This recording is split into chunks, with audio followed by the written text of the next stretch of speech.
My name is Natalie. Yes, you understood right. My sister's birthday celebration was held in my hotel without my consent. She walked in with her fiancé's family controlling the space. She looked at me and ordered the personnel to remove the woman. She doesn't belong. That destitute woman was me. However, that was hardly the hardest part. Knowing my family knew stung the most.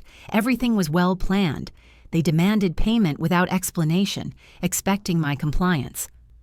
When I stepped upon my parents' New Orleans porch, a familiar ache crept in my chest, as if my lungs automatically prepared for emotions my heart had yet to understand. The air was muggy in early June, smelling of jasmine and crawfish. I hadn't been home in almost 5 months because I knew what would happen. My mother welcomed me with a smile that didn't reach her eyes. "Please, Natalie, look at yourself. You still wear black?" Her lips touched my cheek as she whispered, "A little color may brighten your environment." I laughed. "Hello, Mom." Dad dined with his lasagna nearly completed, staring at the plate as if it contained the answers to all life's problems. Next came Saran. She perched on the love seat with effortless grace, as if she were in a styled photo shoot in a couture garment that exuded privilege and ease. Her lips twisted into that vile half-smile I'd grown to hate. Standing up, she murmured, "Well, well, our favorite New Orleans enigma returns triumphantly. Did you finally alphabetize your spreadsheets?" Stayed put. I nodded and took the chair across from her, ready for whatever came next. For important occasions like holidays, interventions, and announcements, our mother's best china was on the table. I should have noticed the symptoms then. Dinner started tensely. Dad complained about traffic, but Mom praised the weather. Saran carefully positioned her phone to avoid my face in her dinner selfie. I should have left then.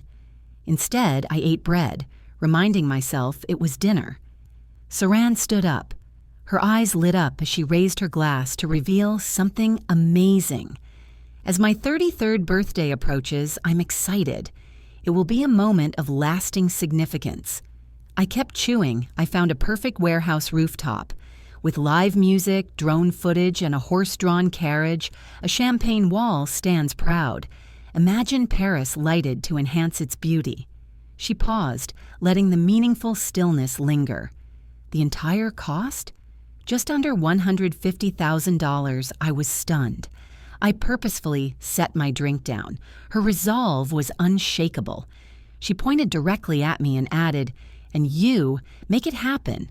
Sis, you know you can do more with your money." The room was quiet. Even the ceiling fan seemed to stop. Looking at Mom, I expected her to stop it. She kept her head up.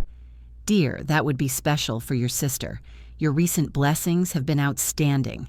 Is it time to reciprocate?" Dad chewed steadily, kept my eyes down and silent. Everything became evident then. I never fit in. I assisted. Though I attempted to conceal my anger, it seemed like betrayal. I left the table, choosing silence over words I could regret. Once again. I sat at the kitchen island with a glass of wine, ready to forget the night. My phone vibrated urgently yet quietly. My operations manager, Ina, was the only one who could see through my facade. Check out Saran's Instagram story. Stable and determined, I opened it. She shared a real split screen. She sipped champagne with her event coordinator. I filmed my automobile entering the driveway with the windows down, its paint exhibiting signs of wear. What caption? When your wealthy sister hides. Comments piled up quickly. She remains real and true to herself. Unease permeates that dwelling. Really? She drives that? I focused on the screen, my jaw constricted so much that I thought my molars would break. A strong want to cry overwhelmed me. I wanted to show everyone my invention, my goods, and the hard work I put into getting them. However, I did not. I stared, taking in everything. She thinks it's a birthday party. Her new route is unknown to her. 2 days passed. I ignored my family's calls and texts. I considered throwing my phone into the Mississippi after Ina suggested it.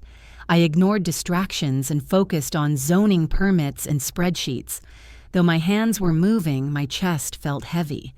The video kept getting likes and was shared by others unfamiliar with my background, who laughed at the fact that I drove a decade-old car and didn't show my wealth. Ina said, "She won't relent," her fingers hammering on the conference table. "Yes," I said, "but my concern is elsewhere." Though she raised an eyebrow, I remained silent. The signs had been there for a while, like slow drips, but suddenly the wall had broken, revealing the deterioration inside. As I carefully read contracts that afternoon, a familiar figure grabbed my eye through my office door's frosted glass. My stomach dropped. Mom never arranged appointments. She entered confidently, arms full. I visited. She gently placed a banana bread Tupperware on my desk. "No receptionist yet? This place should be friendlier." I smiled. "Hello, Mom." She felt welcome and took her seat. "Pushing oneself too far. You continue your father's legacy, despite his financial problems. You'll get it from me." I stayed mute. I felt Ina's gaze from outside the glass, but I didn't call her in. Victoria steadily removed a cream-colored envelope from her handbag, brushing against the familiar smoothness. She replied, her voice firm, "I brought something for you to see, like a treasured recipe or special Christmas card."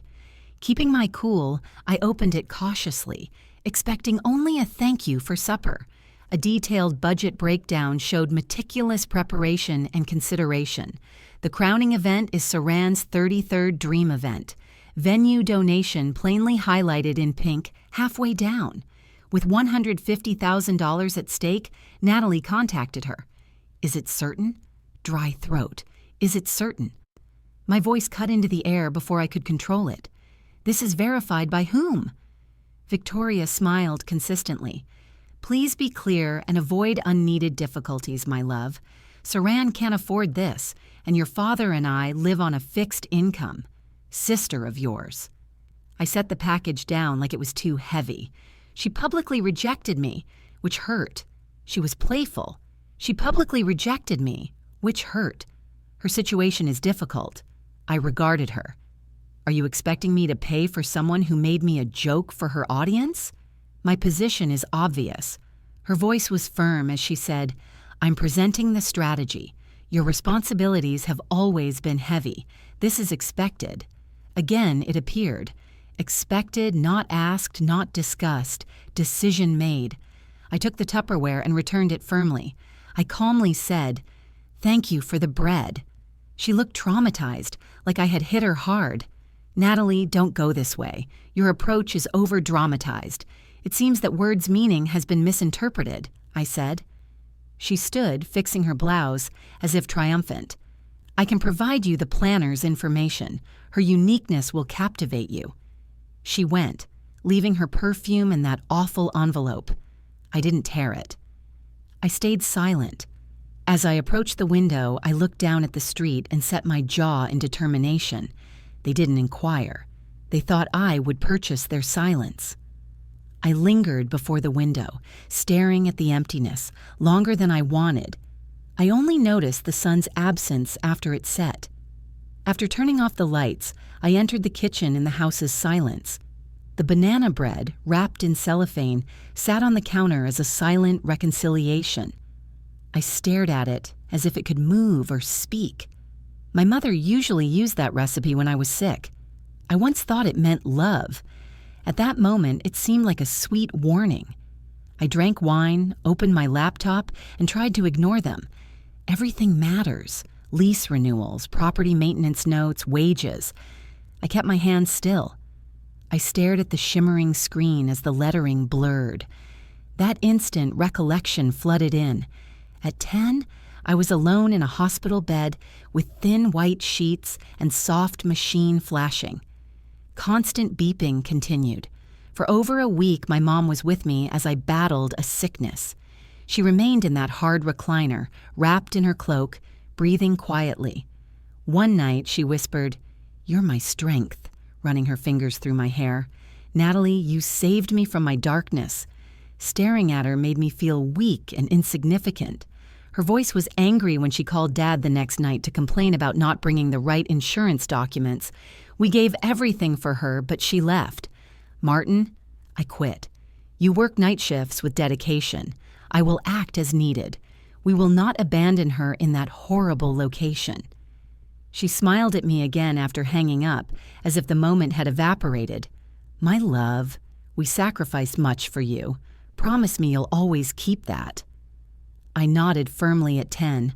At the time, I thought it was love and commitment. I was unaware it was a commercial pact. As I sank in, my chest clenched. My kitchen is quiet, with a freezer full of pre-made food. No one asks about my sentiments, only what I can do. They never ask, only assume. If you refuse, they reveal their sacrifices for you. I paid for defiance with guilt. I remembered the college tuition meetings when I was supposed to understand that Saran's artistic path would lead her to switch majors as I worked nights. Holidays when my gifts were surprised, as if to say, good for someone standing strong alone. Every sacrifice should be recognized, but mine was not. I opened my previous draft email to my mother, delicate and measured. I appreciate your visit. I want transparency in matters. I decided to remove everything at once. I purposefully opened the freezer door and gently placed the banana bread between the frozen peas and a neglected bottle of vodka. I stubbornly closed the door. I firmly whispered, I am not yours. Your salvation is not my responsibility. I resisted tears. I hid my smile. After what seemed like an age, I felt a solid foundation. I previously thought being needed meant being loved. I feel uncertain. The next morning, I was at my downtown desk before the coffee shop across the street opened. Despite not sleeping, I was not tired. I felt clear, as if my body had decided to stop focusing on emotions and move forward with purpose. My inbox was full of customer questions, flower vendor confirmations, and fall wedding requests. It didn't grab my attention. Ina entered with a manila packet that seemed to weigh the earth. The courier delivered an urgent cargo 5 minutes ago. She flatly stated it was from Saren's fiancé's assistant. Yet, the envelope name? Not my. With quiet persistence, she placed it on my desk. My name was nicely placed in a serif font below Monroe Events Group. I carefully opened it. Saren-like, the contract packet was made of strong paper with gold-trimmed tabs. The Imperial Deckhouse, a downtown rooftop restaurant, was foreign to me, but the reservation agreement looked conventional. Natalie Calder, the family financial liaison, was included in the neatly drawn family contact area, awaiting signature. It all made sense when I saw it in small print on page 6 in a liability adjustment subclause. If the primary booking party does not pay in full within 30 business days, the authorized family contact will pay any remaining amounts, fines, penalties, and legal and collection costs. I blinked, read the words again, and laughed dryly. With quiet conviction, I replied, "She believed I wouldn't see this." Ina determinedly folded her arms. She expected I would comply without inquiry. My fingertips delicately gripped the contract, sensing its resistance without damaging it. I said nothing for a while, feeling no need to. I silently marked the package as evidence and put it in my lower drawer. I said she wouldn't need a backup wallet with my face if she worked this hard on her finances. Ina raised an eyebrow, silently challenging.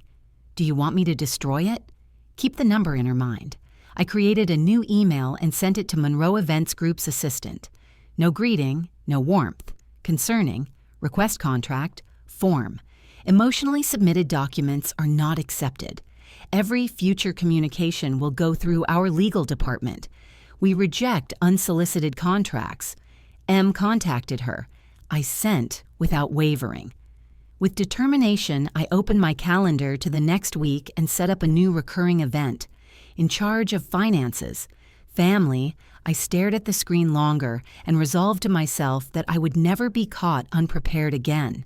This was no longer heartbreak or betrayal. This is business, therefore I won't yell. I will build a strong barrier that resonates within them. Saturday mornings at Somerset were my sanctuary. I checked the linens, adjusted the lights, and placed the flowers like a conductor preparing for the symphony with a steady hand on the clipboard. I felt a current this morning when I passed past the marble lobby. An uneasy feeling permeated. With her tablet, Ina carefully verified system updates. She stopped at the mirrored corridor, her eyes narrowing on the screen. "Are the white gardenias for the VIP function next weekend confirmed?" she asked. I refused. My calendar for next weekend is still unfinished. She knitted eyebrows tightly. Indeed, someone acted. The proposal includes magnificent ice sculptures, imported Provence candles, and a live music sound permit. The client name, SC3 initials, and entry caught my attention, prompting a familiar weight to settle in my chest. I whispered, hoping to comfort my heart more than hers that she wouldn't. Ina cocked her head, showing determination. She might. We went straight to back office booking records. After logging in and bypassing the third-party event manager system, it appeared, package Somerset Grand Luxe, through an outside agency. This weekend marks Saran's birthday. Silence. No call, email, or warning. She booked my venue like a hotel, treating me like a stranger. Ina said, "She's manipulating your choices. Canceling the party now makes you look small when everyone is moving forward." The choice was right. Wise and determined. I stayed mute. I checked the prior night's security camera archive and saw her. Saran walked gracefully into my ballroom in heels that seemed defiant against the pavement, turning it into her own stage. I enthusiastically chatted with a wedding coordinator I had never met. She gestured toward the terrace, spinning in a circle to show the atmosphere. Ina murmured frustratedly, "She's acting like she controls everything." Sitting with my arms folded, I felt peaceful determination. I focused intently on the screen. She thinks I'll distance myself publicly. Ina kept quiet, knowing that some quietness should be respected. She thought social perception, looks, and subtle, unwavering grace were key. However, she was in my backyard where the rules changed. I insisted on no cancellations. Not now. Ina stared at me. "Do you really let her do this?" "I let her dig her grave."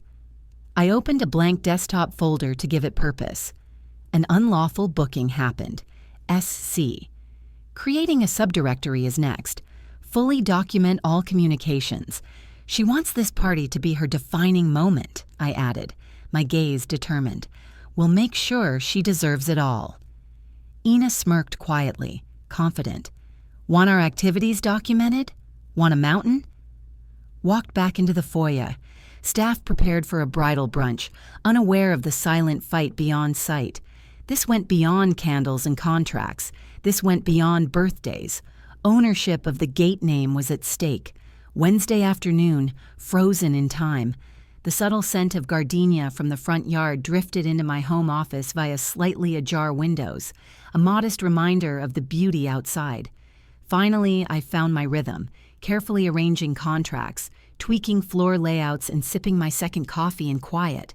I heard a buzz on my phone. Ina. Check ballroom camera 3. Something important is happening. I didn't ask her meaning. I persevered to view the live feed. Crystal chandeliers and gold-trimmed sconces illuminated Somerset's ballroom on my screen. Then I saw her, Saran, walking purposefully in 5-inch stilettos, passionately talking. Is this color scheme? Is this real? Like a middle school prom. Indignantly, she pointed at the decorator who stood still beside the completed centerpiece. Serene pulled a rose from the bouquet and threw it, scaring the florist next to her. Do you consider this luxury? My heart aches. My fans may not comprehend, but I stand firm. A teenage worker carried linens with quiet concentration. Saran snapped her fingers decisively. You. Hi, linen girl. I got the wrong fabric. Can someone explain the fabric choice? Shocked, the girl stopped. English was clearly not her first tongue. She smiled briefly and proceeded. Saran sighed and looked aside with determination. Incredible. Is this your best leadership? She then proceeded.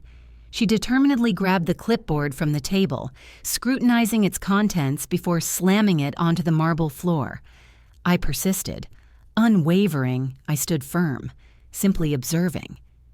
Ina entered the scene, calm and resolute, her countenance a mystery. She emphasized that this place is private and contracted. Her clear voice cut through the chaos. Our crew deserves professional respect. Saran turned slowly, staring at Ina like a smear on a clean surface. Kindly stop from lecturing me. Do you know my identity? Ina acted without hesitation. Do you comprehend? Room quieted for a moment.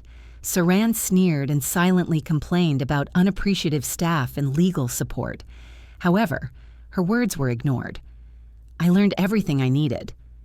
I leaned back in my chair to watch Saran leave the scene with purpose in the final moments of the tape.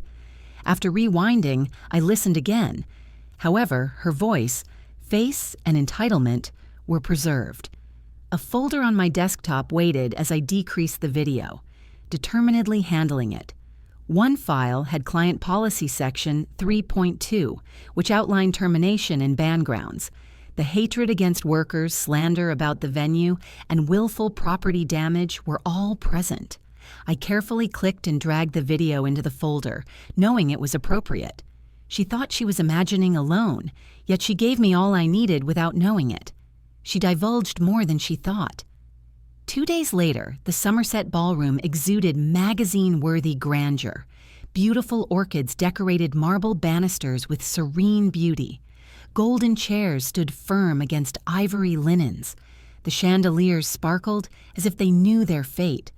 Saran glided across the arched archway with serene assurance and a hint of glee. Cole watched her carefully, but kept his distance.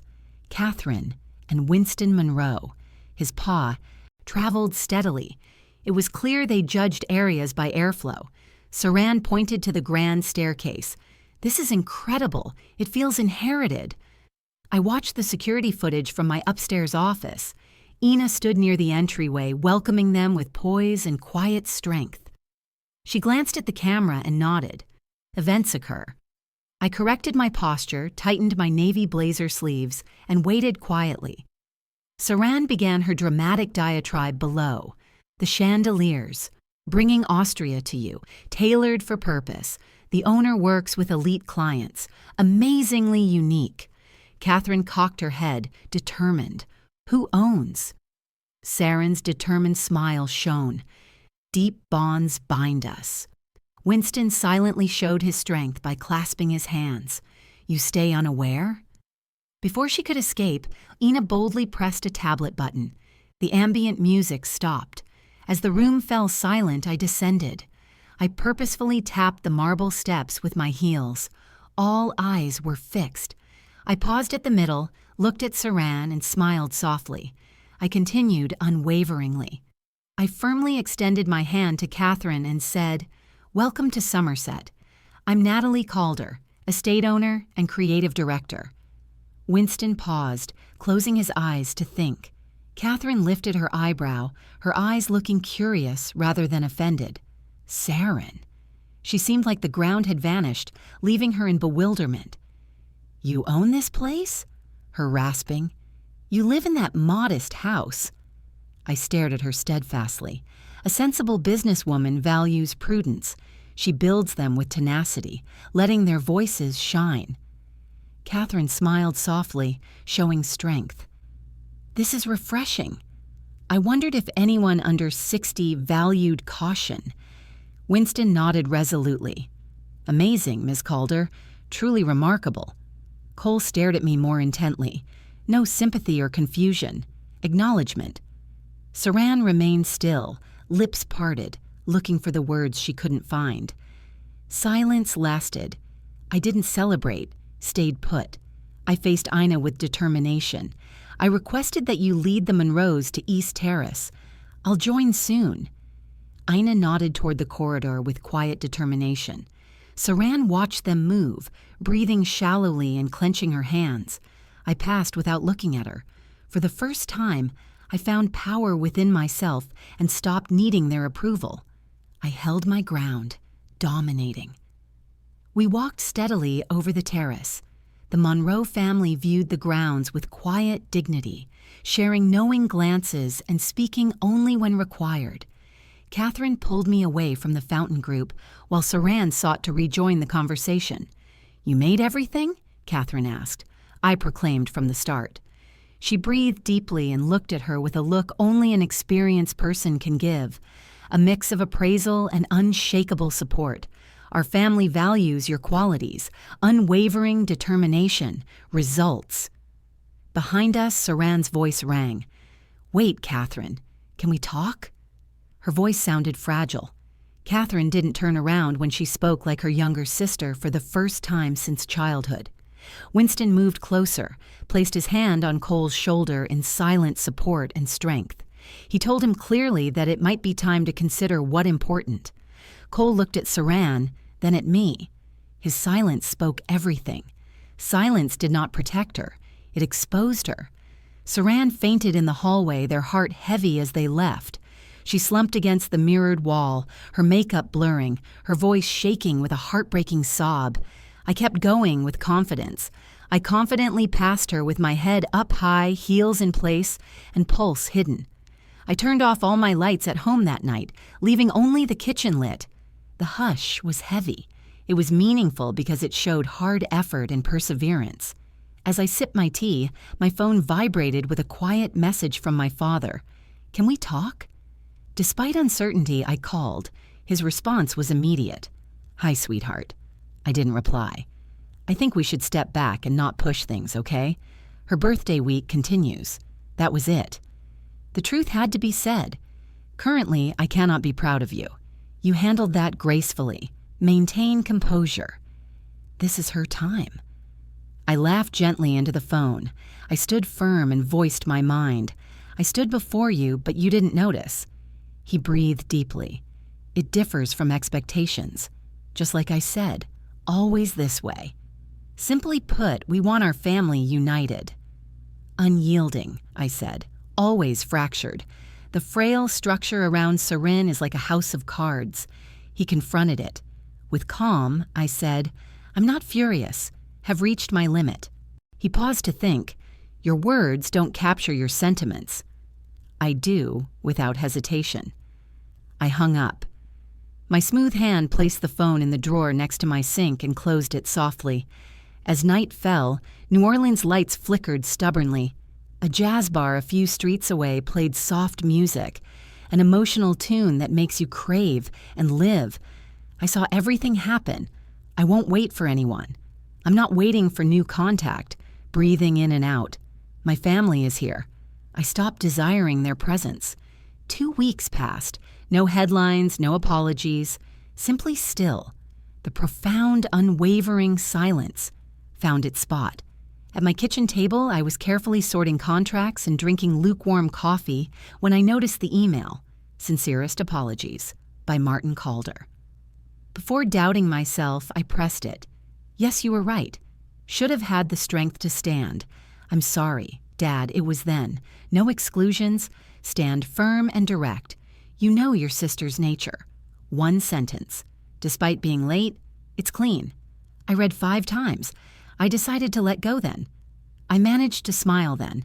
Somerset kept going steadily. It was rising. 3 weddings, 2 business galas, and a high-profile fundraising that made local headlines were scheduled for the month. Ina now handled planner inquiries from 4 states. She entered my office with her trusty iPad. "Catherine Monroe's niece has asked clearly. She sought you out." "She did," I said. "We will look after her." I meant it. My phone lit up with a wedding blog push notification that day. The influencer event is canceled. Somerset strongly denies involvement. Louder whispers. Are these expensive gatherings a facade? Within brand decline. I knew her name, even though they didn't say it. I checked Saran's socials later that evening out of curiosity. Her latest video was accessible, but the energy changed. Silence, soft lighting, and bare faces rule. Commenting is disabled. She stared at the camera for over 2 minutes, contemplating before speaking. Didn't watch at all. Strength-based choice, not inability. I had no gratification, no rage, and only a peaceful breath. After closing the app, I purposefully put my phone down and went outdoors with wine. The porch was warm from the setting sun's orange glow. The street was silent save for the wind whispering through the live oaks. That morning, I drove by my parents' house, my heart heavy as I slowed down, but I kept going. Not out of bitterness, but because I no longer felt the draw. When justice finally favored me, the wrongdoers were uncovered, and my family admitted their mistakes. I thought tranquility would come. Peace contains great quiet. Peace is walking away when no one asks. Peace comes from deleting the communication without reply. Peace is sticking to your guns without explanation. I savored wine. The night gently embraced me, comfortable and profound. Perhaps true revenge is the ability to survive.